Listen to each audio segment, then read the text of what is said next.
The language in this video has been translated using AI translation via HeyGen. While we strive for accuracy, the translation may not be entirely precise or reflect the original intent and meaning in all cases. We appreciate your understanding as we work to make this content more accessible through AI-assisted translation. A linguagem neste vídeo foi traduzida usando tradução por IA via HeyGen.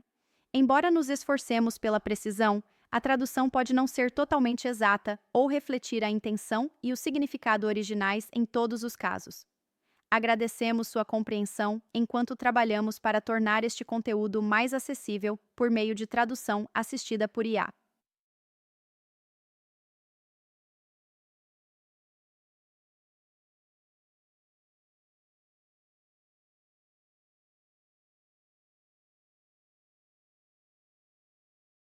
Certo, agora vamos passar pelas opções na linha de comando. A próxima aqui, eu já falei sobre o "-n", que é o número de threads, "-path" e "-license". Quando o AdMap Predictor é iniciado, ele lê do diretório local de dados do seu aplicativo. E para encontrar os arquivos de modelo, etc. Agora, se você estiver executando isso a partir de uma conta que talvez não tenha um registro e talvez não tenha diretórios, você pode especificar o caminho para os arquivos de modelo do Admin Predictor na linha de comando. Então, isso é útil em coisas como programação com Pipeline Pilot. Da mesma forma, suas informações de licença são armazenadas no seu registro no Windows e às vezes isso não está disponível para todos os usuários. Você pode especificar um caminho para a licença e isso seria algo como em localhost para ser o endereço IP do computador servidor de licença ali. A próxima opção é o parâmetro -alt baseline ou basename, então isso pode especificar o nome base para os arquivos produzidos, ou você também pode especificar um diretório.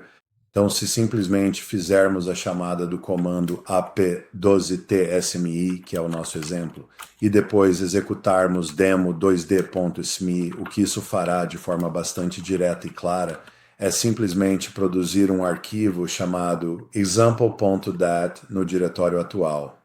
Assim, em vez de gerar um arquivo demo2d.dat, ele produzirá o outro arquivo, que é o example.dat. E você também pode especificar um diretório.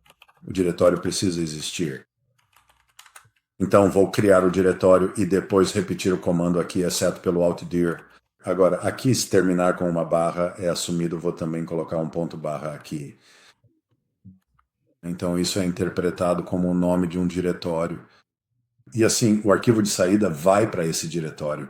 Então, quando isso terminar, vamos apenas entrar no diretório de exemplo. E aí você vê que o demo2d.dat está nesse diretório. Essa é uma boa maneira de organizar os arquivos. Ok, as próximas opções, "-cpt", "-espécies", "-cmodel HIA", "-cmodel ACAT e "-prm", estão todas relacionadas à execução do módulo de simulação HTTPK. E eu vou passar por cada uma delas mostrando exemplos. Então, antes de olharmos essas outras opções, vamos ver o que acontece se eu usar "-msynfafb". Então, a saída aqui é esse arquivo demo2d.dat. Vamos abri-lo no Excel. E o que ele faz é simplesmente percorrer e produzir a saída para o fração absorvida, ou biodisponibilidade, Cmax, Cmin, Tmax, etc. A opção ERLCPT vai criar uma curva de concentração plasmática ao longo do tempo. Então, se eu executar este comando aqui, estou usando 7 threads. O arquivo de saída será o arquivo DAT, que vai conter as informações sobre porcentagem FA, porcentagem FB, e então esse arquivo adicional, demo2d_.cpt. Você pode abrir esse arquivo no Excel, e eu coloquei um filtro nessa linha superior aqui, mas ele vai criar curvas de concentração plasmática ao longo do tempo. Então, o tempo e a concentração também incluem a dose e, em seguida, para as espécies humano, camundongo e rato na linha de comando. Por padrão, todos esses são exportados e também calculados, e para cada composto isso também é mostrado. Assim poderíamos fazer um gráfico de todas as curvas de concentração plasmática ao longo do tempo. E claro, isso vai ficar bastante complexo. Então, o que você pode fazer é ir filtrando. Vamos filtrar camundongo e humano, ou camundongo e rato. E agora você está olhando para todos os compostos. Aqui podemos simplesmente olhar para um composto individual. Então você pode filtrar dessa forma.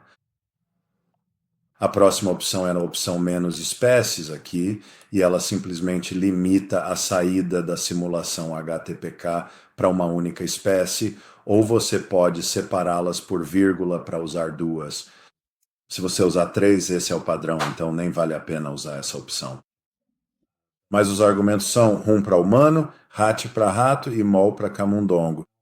E como mencionei, podem ser separados por vírgulas. Em seguida, discutirei a opção cmodel_HIA e cmodel_ACAT.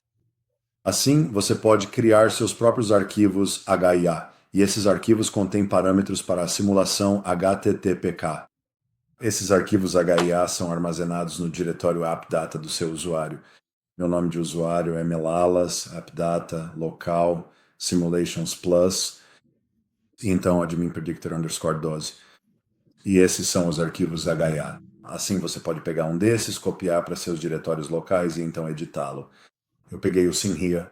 Agora você sabe, depois que conseguir fazer isso funcionar, pode mover esse arquivo de volta para este diretório. Qualquer um desses arquivos aqui também há outra cópia no diretório C Program Data que vou mostrar aqui. Então, cdata. No Simulations Plus estou no Predictor 12. Ainda não defini meu tipo. Mas sim, aqui estão os arquivos HIA. E este diretório normalmente não permite escrita. Portanto, são os arquivos originais que foram instalados durante a instalação. Então, simplesmente copiei esse arquivo para o meu diretório local. E a única alteração que fiz foi neste atributo de folga de referência aqui.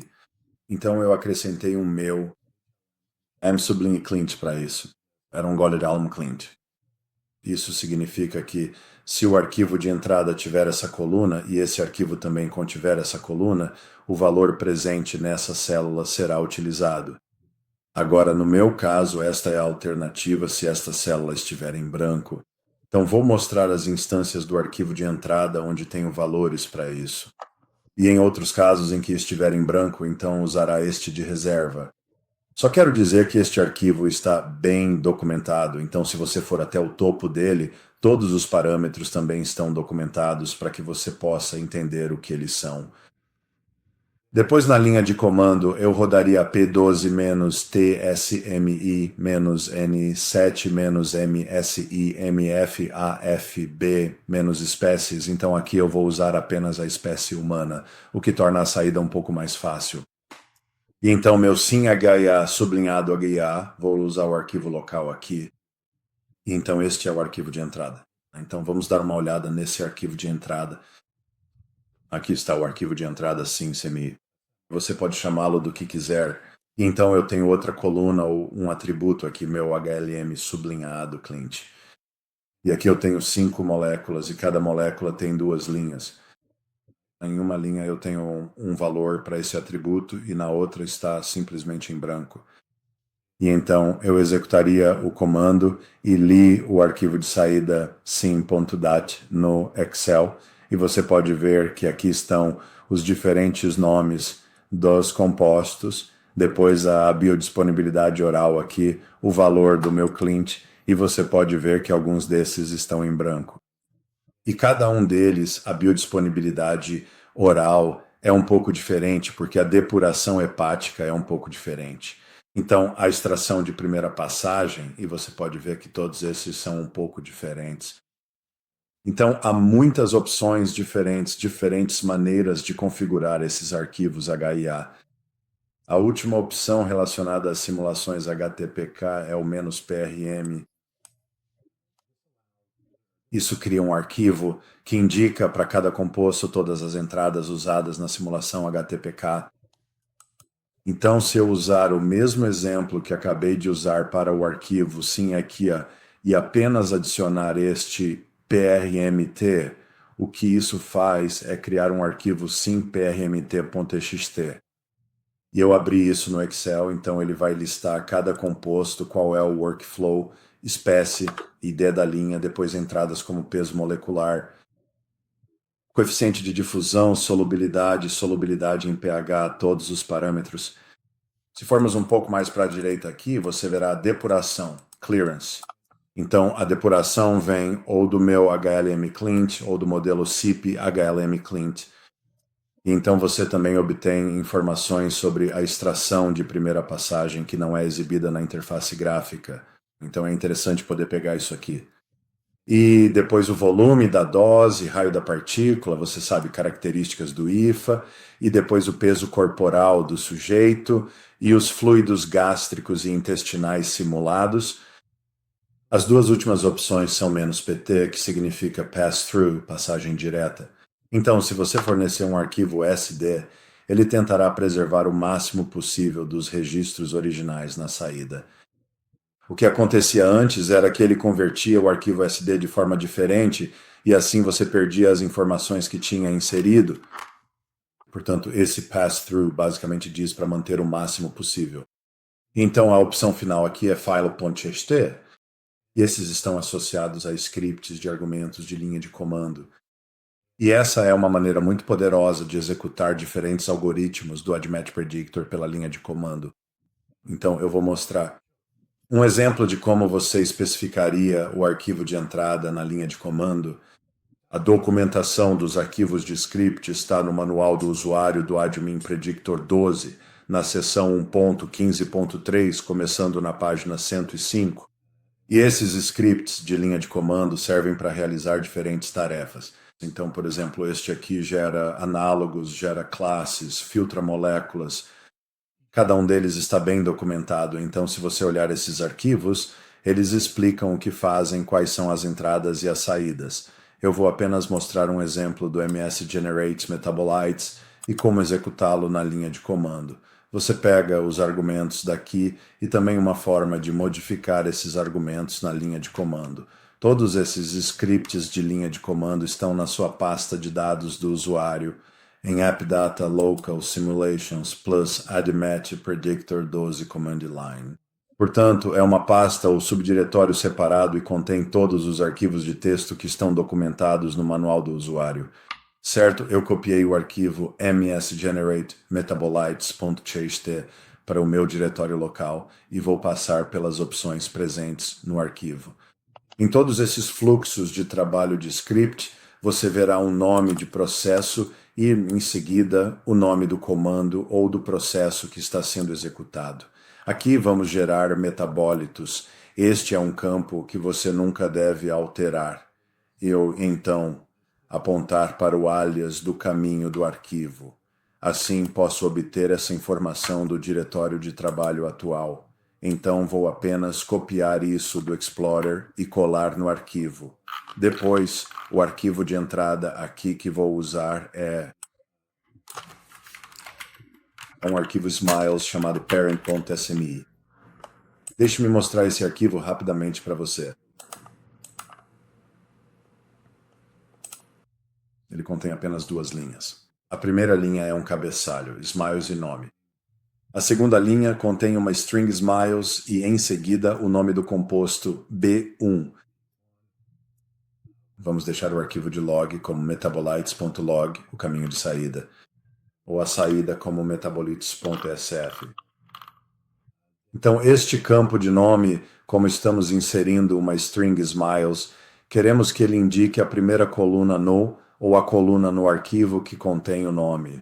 Portanto, a segunda coluna é a coluna do nome, então definiríamos isso como 2. E então também especificaríamos que meu arquivo Smiles tem uma linha de cabeçalho aqui. Então, para a lista de enzimas, vamos apenas usar as 5 principais citocromos P450 e ALTase. Você também pode fazer contagens. Assim seriam metabólitos de metabólitos, caso você queira produzir múltiplos metabólitos. Exibir intermediários. Esses são os padrões. Agora, esta é uma nova opção no PadMed Predictor 12 e ela permite que você dê seu próprio nome ou algum nome base para as moléculas de saída. Então aqui vamos chamá-lo de underline CYP underline.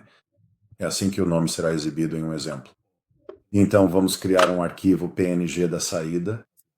Então vou apenas salvar isso como traço V1. Uma das coisas legais que você pode fazer na linha de comando é especificar o arquivo e para em seguida usar esta opção P. O que isso faz é simplesmente imprimir todas as linhas não comentadas do arquivo. Agora vemos todas as nossas opções aqui que especificamos e podemos simplesmente executar esse comando. Então agora deixamos de fora o "-p" aqui e ele vai em frente e produz os arquivos de saída. Vamos dar uma olhada no que temos aqui. O arquivo PNG, que vai conter as imagens, o arquivo SDF de saída e o arquivo de log. Então, se eu apenas abrir o Explorer e, quando o Explorer iniciar, eu der um duplo clique no arquivo PNG, você verá aqui que ele criou os metabólitos e os nomeou corretamente. Então, B1 é o nome base da molécula mãe, e depois sublinhado CYP, sublinhado 1, 2, 3 para esses produtos. Essa é uma maneira interessante de rodar a partir do comando. Outra opção é simplesmente apontar para o arquivo de texto de entrada, mas então especificar todas as opções na linha de comando, e a forma como você faria isso é olhando para o arquivo original, o arquivo de texto, imprimindo essas linhas e depois repetindo o comando. E então, se eu, por exemplo, o arquivo de estrutura, posso copiar isso e colar, e então apenas colocar isso na linha de comando parent.semi. Da mesma forma, vamos fazer o arquivo de log e vamos simplesmente colocá-lo no mesmo diretório.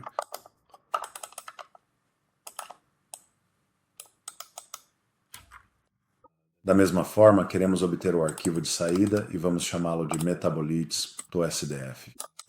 Acho que o ponto não é necessário. Então, para o campo de nome, queremos que o campo de nome seja o número 2. Então, a linha de cabeçalho do Smiles, nós temos uma linha de cabeçalho. E então, a única outra opção que vamos especificar é esta. Nome aqui. Sublinhado, então apenas pressionaríamos o Enter e agora todos esses estão na linha de comando. E isso às vezes é uma maneira interessante de invocar o comando sem precisar editar o arquivo. Então você simplesmente coloca o nome do arquivo e etc. na linha de comando. Então a próxima sessão é analisar como executar a linha de comando em um ambiente Linux. Os arquivos de instalação do AdMet Predictor para Linux estão em um arquivo compartilhado. E eu vou voltar para a versão anterior a 11 e então entrar nos arquivos do AdMet Predictor versão 11 para Linux. E aqui você verá o arquivo tar.gz. Então este é basicamente o principal pacote de instalação do AdMet Predictor. Este é o guia em PDF e eu vou falar sobre ele. E então, para o AdMet Predictor 11, temos este outro diretório de binários. Então, estes são binários para sistemas operacionais Linux específicos, como o Red Hat Release 7. E então há uma versão estática e uma dinâmica de cada um. Na versão atual, o AdMet Predictor 12, o que fizemos foi simplesmente incluir esses arquivos no arquivo tar.gz. Então vou mostrar esses arquivos assim que eu extraí-los. O arquivo aqui, este é o arquivo PDF do AdMet Predictor para instalar o AdMet Predictor no sistema operacional Linux. Então, obviamente, você vai precisar de um sistema operacional Linux com contas de usuário padrão, e também do Flexera. Agora, isso pode rodar em uma máquina Windows, em outra máquina, ou você pode executá-lo na própria máquina Linux. Então, incluímos dois arquivos LMComposite e LMGRD. Vou falar sobre eles em um minuto, mas eles são para o sistema de licenciamento Flexera. Você também precisa instalar os pacotes base padrão do Linux. Esses pacotes podem ser instalados com o comando sudo apt-get install lsbcore. E então, a primeira coisa que você faz é baixar o arquivo tar.gz que acabei de mostrar no Sharefile. Então você usaria este comando para extrair o arquivo tar. Agora, a primeira coisa que quero alertar é sobre simplesmente copiar essa linha e depois abrir seu Linux e executar esse comando. O que acontece é que esse traço não é copiado corretamente do PDF, então isso gera um erro. Então você precisa apenas inserir isso manualmente e o programa extrairá o arquivo zip e o arquivo tar para um diretório chamado abmetpredict v12. Isso não demora muito. Este arquivo não é muito grande, aproximadamente 390 megabytes. Então vamos voltar à direção. Então já fizemos isso e agora precisamos entrar nesse diretório e executar o comando lmcomposite. Então cd abmetpredictor.lmcomposite e isso vai fornecer o ID composto. Portanto, se você quiser rodar o Flexera nesta máquina, você enviaria isso para o nosso departamento de licenciamento. Você recebe de volta um arquivo de licença e então executa este comando lm, comando grd com a opção C, e você aponta para um arquivo de licença. Então é basicamente isso que está explicado nesta linha de instruções. Portanto, você deve ter isso rodando. Agora, para realmente executar o programa, temos um script shell chamado runap. Então, vamos dar uma olhada nesse script shell. Certo, então vamos analisar esse script runap. A primeira coisa que você precisa fazer é definir o caminho para o admatchpredictor, que é o admatchpredictor underline, versão 12. Então, vou apenas pegar o diretório em que estou e carregá-lo aqui. Agora, como você pode ver, eu tenho alguns espaços nesse nome. Então, há um espaço ali. Portanto, é melhor colocar entre aspas duplas e então, né, o segredo é que no final da linha você precisa adicionar a barra para o caminho ali. Isso aqui aponta para o arquivo de licença. No meu caso é 2701 em 165.33.3. Agora, se você quiser rodar com mais de uma thread, pode alterar isso. Anteriormente eu estava usando 7 threads. Você pode... Comente essa linha se você receber alguns erros, isso pode ajudar no diagnóstico. E também, como há espaços aqui, vou colocar isso entre aspas duplas. Então, o admin predictor, qualquer executável que você queira usar. Por exemplo, na minha máquina eu tenho o Ubuntu 18 e vou usar a versão estática aqui. Depois você pode salvar esse arquivo e parar, então é só rodar. Eu vou apenas usar a opção "-h" para exibir o mensagem de ajuda. Basicamente é assim que você faz isso. E como você viu no script runhs, esse cifrão score ou cifrão asterisco vai pegar qualquer argumento depois do runap, como o "-h", e então passar para o executável. Então, né, o exemplo no manual que normalmente usamos é apenas rodar ap.sha e depois "-tsme e depois demo2d.smiles. Então você simplesmente executaria isso.